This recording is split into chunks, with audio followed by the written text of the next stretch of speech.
신약 성경 245페이지 로마서 5장 8절을 제가 읽도록 하겠습니다.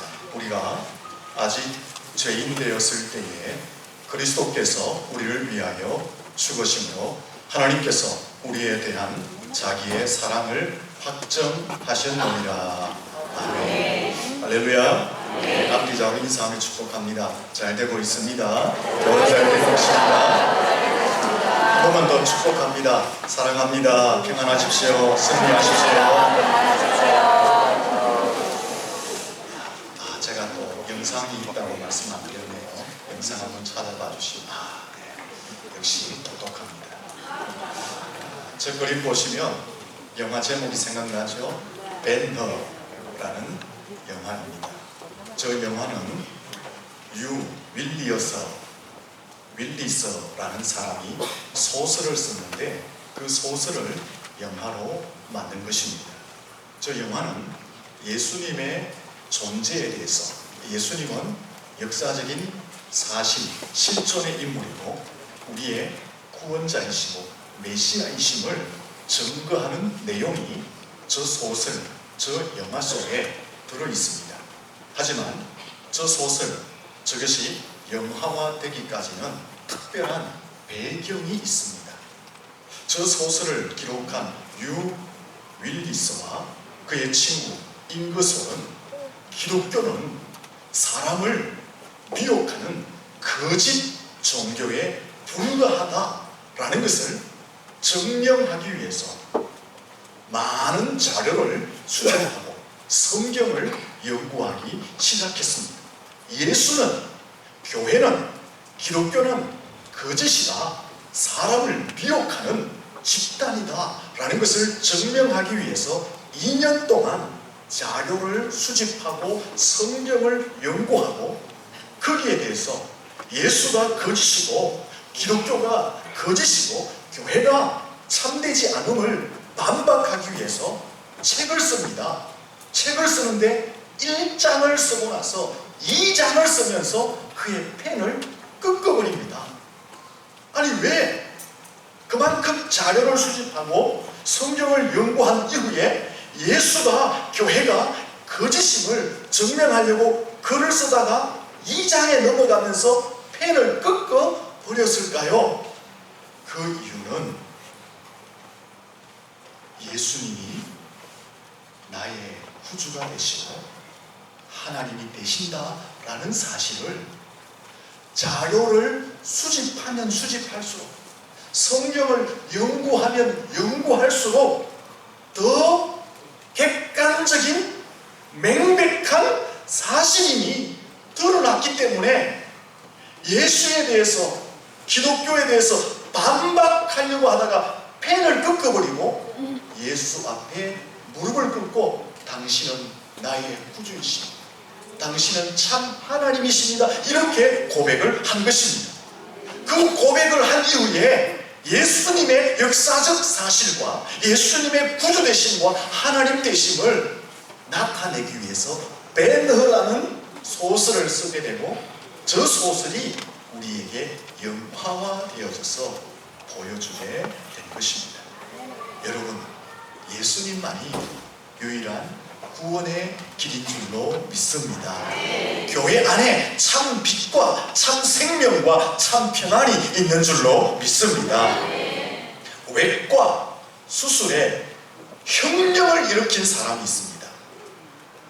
그 사람은 제임스 심프슨이라는 사람인데, 이 사람이 어떤 혁명을 일으키느냐, 마취제인 클로로포름을 발명함으로 외과 수술에 혁명을 일으킵니다. 수술을 할 때에 마취를 하지 않으면 얼마나 고통스럽겠습니까?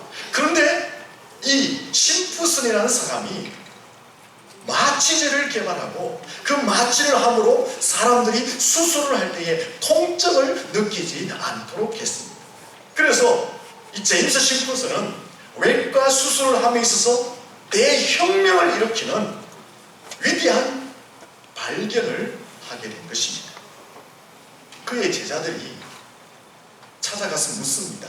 선생님, 선생님의 인생 가운데 가장 위대한 발견은 무엇입니까? 라고 묻자 이 의사 선생님이 대답합니다.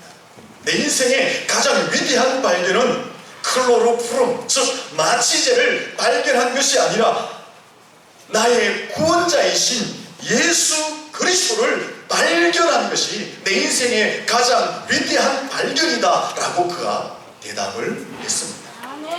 그는 천재였습니다. 4살 때에 초등학교를 이미 뗐습니다. 21살 때 의사가 되었습니다. 28살 때에 대학의 의대의 교수가 되었습니다. 그는 그 이후에도 많은 것을 발견했습니다. 하지만 그의 인생에 있어 가장 중요하고 가장 위대한 발견이 뭐냐? 세상에서 공을 알아주는 세상의 것들이 아니라 나의 구원자가 예수님이시다라는 사실을 발견한 것이 가장 위대한 발견이다 라고 그가 소리를 쳤던 것입니다. 맞습니다. 우리가 세상을 사는 동안에 가장 위대한 발견은 세상의 지식과 과학과 이론과 공식을 발견하는 것이 아닙니다. 예수님을 발견하는 것이 가장 위대한 발견인 줄로 믿습니다. 옆 사람에게 축복합니다. 예수님 발견하셔야 됩니다. 가장 위대한 발견은 무엇이냐? 예수님이 나의 구원자 되심을 믿고 그분을 내 인생 가운데 영접하는 것, 그것이 가장 위대한 발견이다 라는 것입니다. 왜 그럴까요? 생명에 관한 문제이기 때문에. 왜 그럴까요?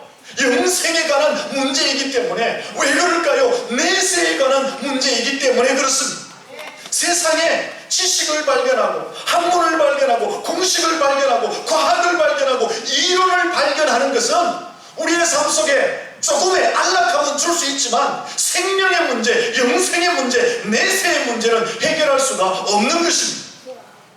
우리의 생명에 관한 문제, 영생에 관한 문제, 내세에 관한 문제는 오직 예수 그리스도를 발견하는 것을 통해서 해결받게 되는 것입니다. 여러분, 우리의 생명과 우리의 구원과 우리의 영생과 내세의 문제는 예수님 안에 해결되는 줄로 믿습니다. 그러므로 세상을 사는 동안에 가장 위대한 발견이 뭐냐?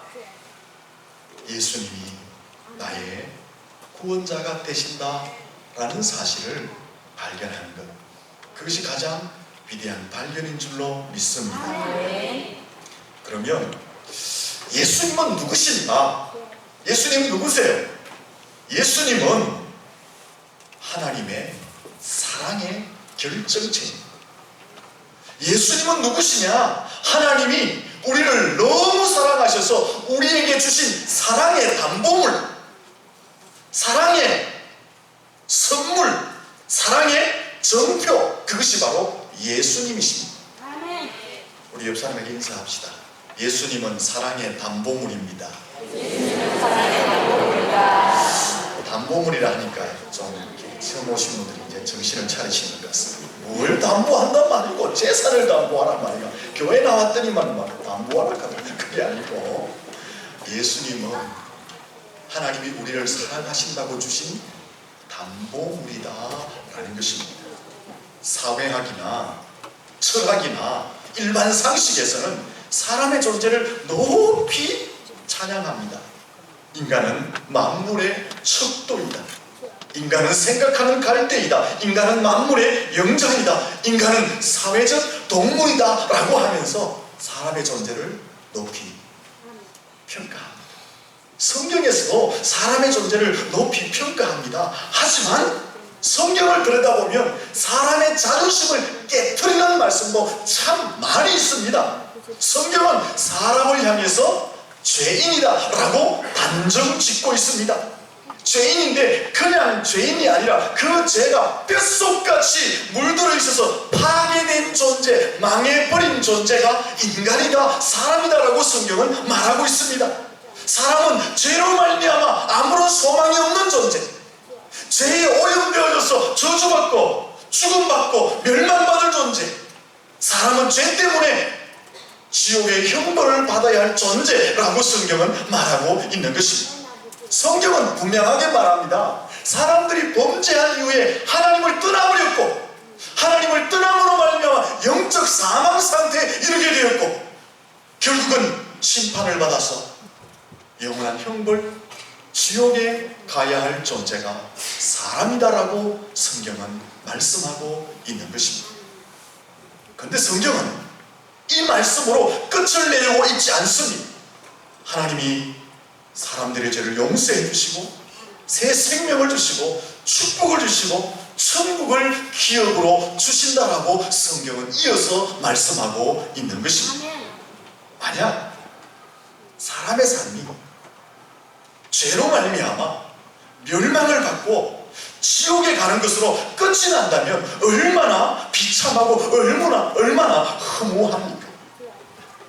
네, 하나님께서는 사람들을 그냥 끝장내지 않으시고 사람들의 죄를 용서하시고 새 생명을 주시고 영원한 천국으로 인도하시겠다고 약속해 주셨습니다.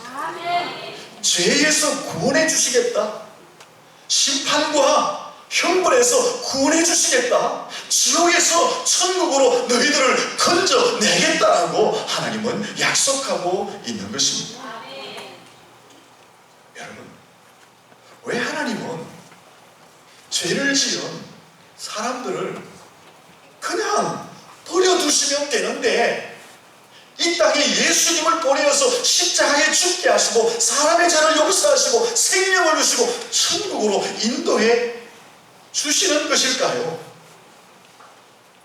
사람들이 죄를 지었으면 너 인과 응보야, 죄를 지었으니까 죄에 대한 형벌을 받고 지옥 가는 것은 당연해 라고 하며 버려두시면 되는데, 왜 하나님께서는 예수님을 보내시고 십자가에 죽게 하시고 사람들의 죄를 용서하시고 생명을 주시고 천국으로 인도하시느냐 하는 것입니다. 그 이유가 무엇일까요? 오늘 성경에서 그 이유를 말씀합니다. 사람 때문에 라고 말씀하시고 있습니다. 8절 말씀, 오늘 암송할 말씀입니다. 다 같이 한번 읽어보겠습니다. 시작. 우리가 아직 죄인 되었을 때에 그리스도께서 우리를 위하여 죽으심으로 하나님께서 우리에 대한 자기의 사랑을 확정하셨느니라. 아멘. 왜 하나님이 죄를 지은 사람들을 그냥 버려두시지 않으시고 끝장내지 않으시고 영원한 지옥 불못으로 던져버리지 않으시고 죄를 용서하시고 새 생명을 주시고 천국으로 인도하신다라고 말씀하고 있습니까? 사람 때문이다 라고 말씀하고 있는 것입니다. 이 하나님의 사랑을 에베소서 2장 4절에서는 우리를 사랑하신 하나님의 사랑은 큰 사랑이다 라고 말씀하고 있습니다.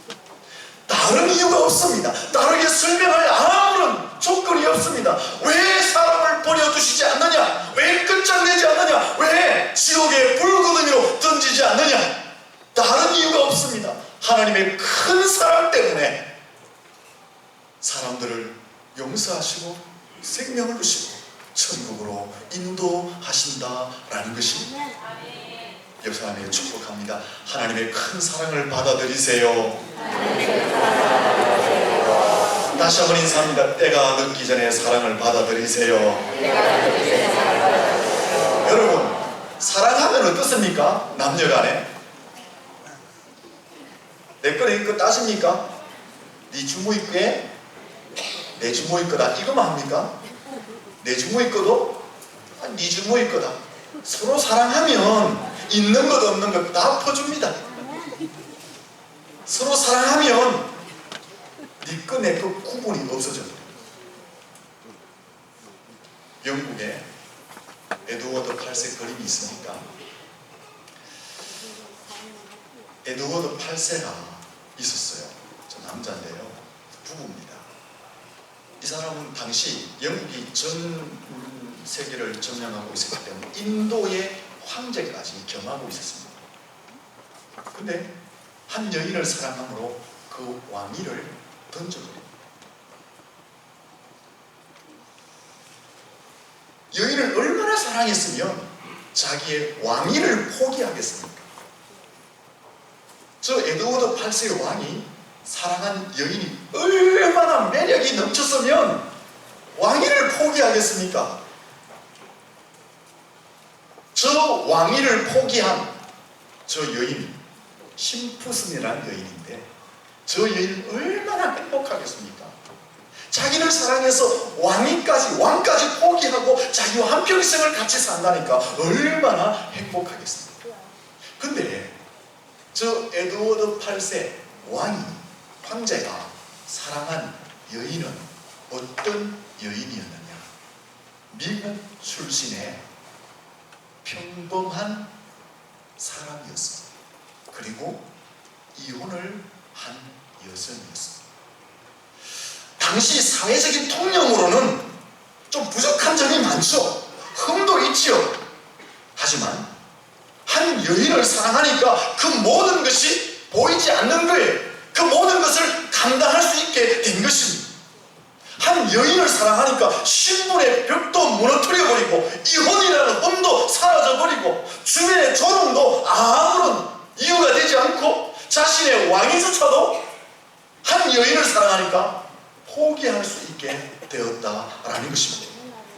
일반 사람들의 보기에 얼마나 바보 같은 선택입니까? 어리석은 행동입니까? 손해보는 선택입니까? 그럼에도 불구하고 한 여인을 사랑하니까 그것이 아무런 문제가 안 되더라는 거죠. 그 모든 것을 감수하고 자기의 왕권을 내려놓고 저 여인을 받아들이고 한평생 사랑하게 되는 것입니다. 사랑하면 이유가 없습니다. 모든 것을 포기하고 덮어주고 이해할 수 있게 되는 것입니다. 오늘 우리를 향한 하나님의 사랑이 바로 이와 같다라는 것입니다. 여러분, 우리의 인생의 현 주소는 어떻습니까? 하나님이 사랑할 만한 경건함과 거룩함과 깨끗함이 있습니까? 하나님 보실 때에 흡족할 만한 모양을 갖추고 있습니까? 흠이 없고 실수가 없고 허물이 없고 죄가 없고 어둠이 없고 더러움이 없고 냄새나는 것들이 전혀 없습니까? 우리 각자의 인생을 돌아보면 오히려 냄새가 어떻습니까? 풀풀풀풀 나는 것입니다. 우리의 인생을 돌아보면 너무나 악취가 진동을 하고 있습니다. 우리의 인생을 털어보면 먼지가 너무나 많이 나서 그 먼지로 인하여서 심히 기침을 할 정도입니다. 우리 인생을 돌아보면 하나님 보실 때에 전혀 매력적인 구석, 반할 만한 구석, 사랑할 만한 구석이 한 군데도 없습니다. 오히려 하나님이 우리를 보실 때 진노할 모습만 있습니다. 심판할 모습만 있습니다. 지옥의 불구덩이로 던질 모습들을 우리가 하고 있는 것입니다. 그럼에도 불구하고 왜 하나님은 우리를 사랑하시고 예수님을 보내주셨을까요? 주 예수 우리를 용서하시고 새 생명을 주시고 우리에게 영원한 천국을 기업으로 주셨을까요? 다른 이유가 없다 그랬죠. 단 하나, 사랑하시기 때문에 흠이 많고 허물이 많지만 우리를 품으시고 천국으로 인도해 주시는 줄로 믿습니다. 하나님이 우리를 향한 사랑은 매우 구체적입니다. 매우 실제적입니다. 매우 희생적으로 그 사랑이 나타났습니다. 하나님이 우리를 사랑한다 할 때 말로만 하는 그냥 공수표가 아닙니다. 이 중에 여성들 중에 사랑한다는 말에 속아서 지금까지 달려온 여성들 계시지요? 아멘입니까? 아멘 하면 안 돼요. 결혼하기 전에는 얼마나 잘해주겠다고, 손에 물 한 방울 안 묻히겠다고, 손에 물 한 방울 안 묻힌다 걔가 뭐 해준지 아세요? 고무장갑 물 묻히지 말아요. 사람은 사랑한다고 말하지만 공수표가 많습니다. 하나님은 우리를 사랑하시는데 그렇게 공수표를 바라지 않습니다. 매우 구체적이고 매우 실제적이고 매우 희생적으로 하나님은 우리를 사랑하셨습니다. 다시 8절 말씀을 한 번 더 읽어보겠습니다. 시작. 우리가 아직 죄인 되었을 때에 그리스도께서 우리를 위하여 죽으심으로 하나님께서 우리에 대한 자기의 사랑을 확정하셨느니라. 아멘. 하나님이 우리를 사랑하는데 구체적으로 어떻게 사랑했다고 합니까? 실제적으로 어떻게 사랑했다고 합니까? 어떤 희생의 사랑을 했다고 합니까? 우리를 구원하시기 위해서, 우리에게 생명을 주시기 위해서, 우리에게 천국을 기업으로 주시기 위해서 자신의 하나밖에 없는 독생자 예수님을 죽음의 자리에 내어주셨다. 자신의 하나밖에 없는 독생자 예수님을 이 땅에 사람으로 보내시고 십자가에서 사람들의 죄를 대신 담당하시고 죽게 하셨다라고 말씀하고 있는 것입니다. 이것은요, 하나님이 우리를 너무 사랑하셔서 하나님께서 행하신 특단의 조치입니다. 죄로 말미암아 소망이 없는 존재, 저주와 죽음과 멸망뿐인 존재, 지옥에 형벌받아야 할 존재를 용서하고 천국을 주시기 위해서 하나님이 사람들을 향하여서 하신 특단의 조치라는 것입니다. 그 특단의 조치가 뭐라고요?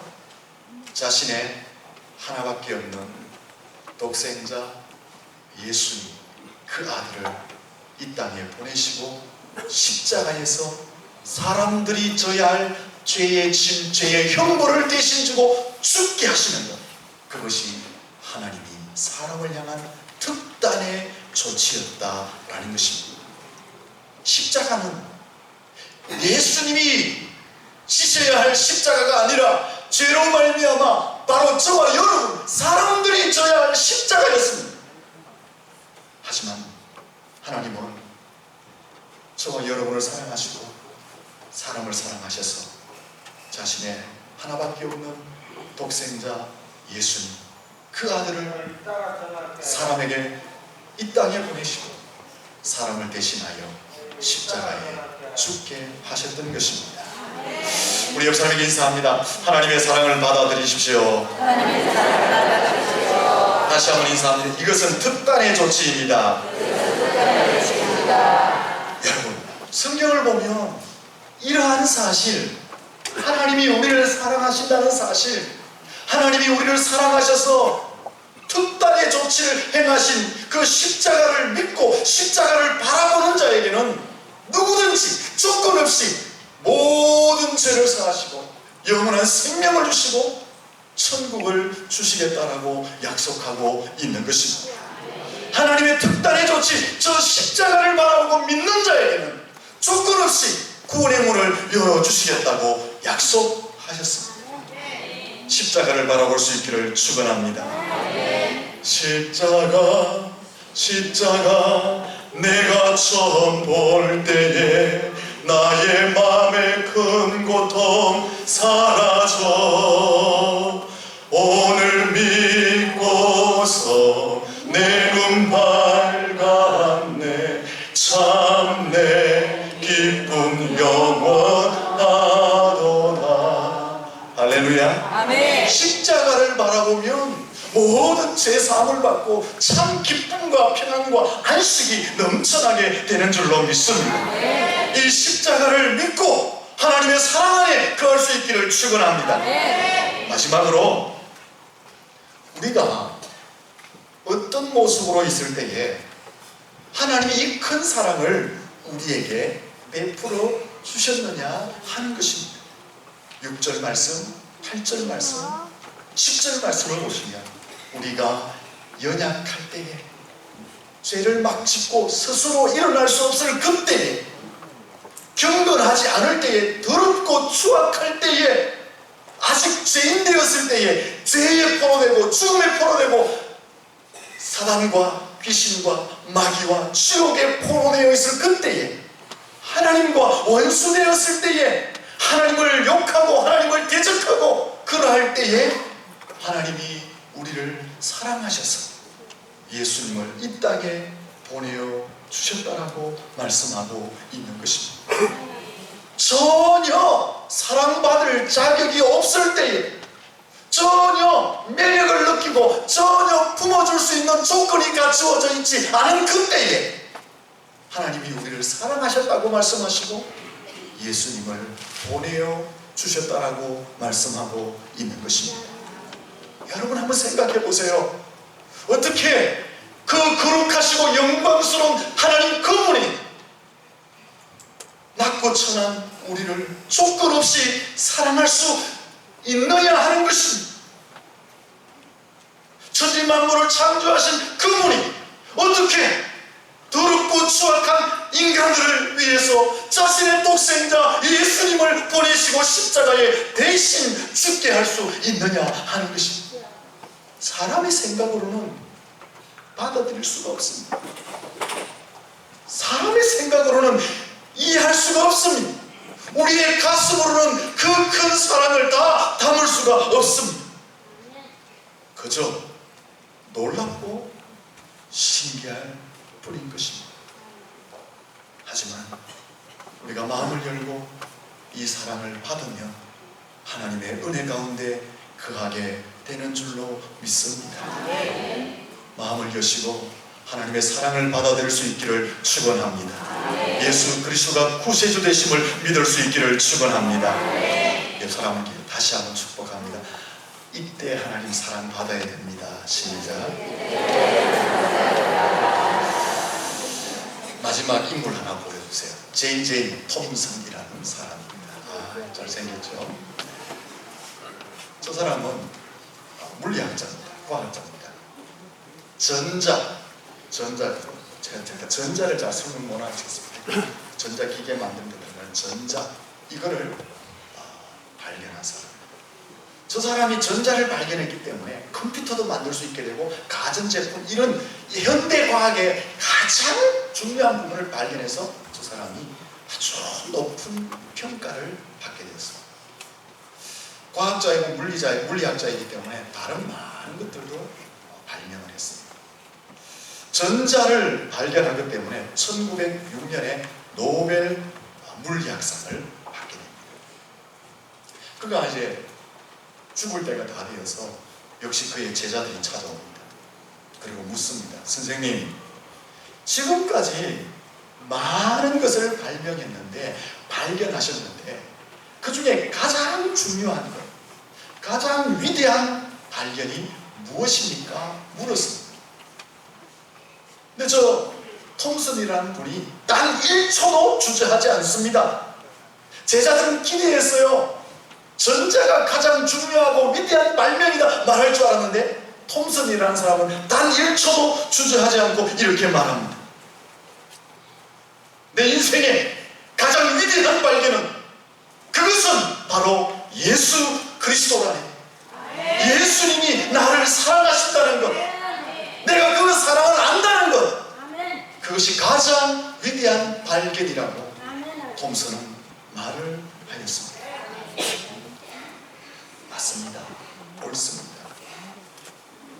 사람들의 인생 가운데 가장 위대한 발견은, 가장 중요한 발견은 하나님이 나를 사랑하신다는 것, 하나님이 나를 사랑하셔서 독생자 예수님을 이 땅에 보내어 주셨다는 것, 그분이 나의 죄를 대신 지고 십자가에 죽으셨다는 것, 내가 그 하나님의 사랑을 알고 내가 그 예수님을 믿고 영접했다는 사실을 아는 것이 가장 중요하고 위대한 발견인 줄로 믿습니다. 세상에서 말하는 지식, 과학, 이론, 세상에서 말하는 공식들을 깨닫고 발견하는 것 중요하지요. 하지만 그런 것들은 우리의 생명과 우리의 내세와 우리의 영생과 우리의 천국의 문제, 영원한 삶의 문제를 해결할 수가 없습니다. 잠시 이 세상에 사는 동안에 우리의 삶에 편안함을 줄 뿐입니다. 우리의 영원한 삶을 해결하는 것은 하나님의 사랑, 예수 그리스도밖에 없는 줄로 믿습니다. 옆 사람 축복합니다. 이 사랑 받으셨습니다. 우리가 이 사랑을 받았으면 가장 행복한 사람들인 줄로 믿습니다. 이 사랑을 받은 사람들은 가장 행복한 줄 알고 앞으로 인상 찡그리지 마시고 불평하지 마시고 원망하지 마시고 감사와 찬양과 영광을 올리며 사시기를 축원합니다.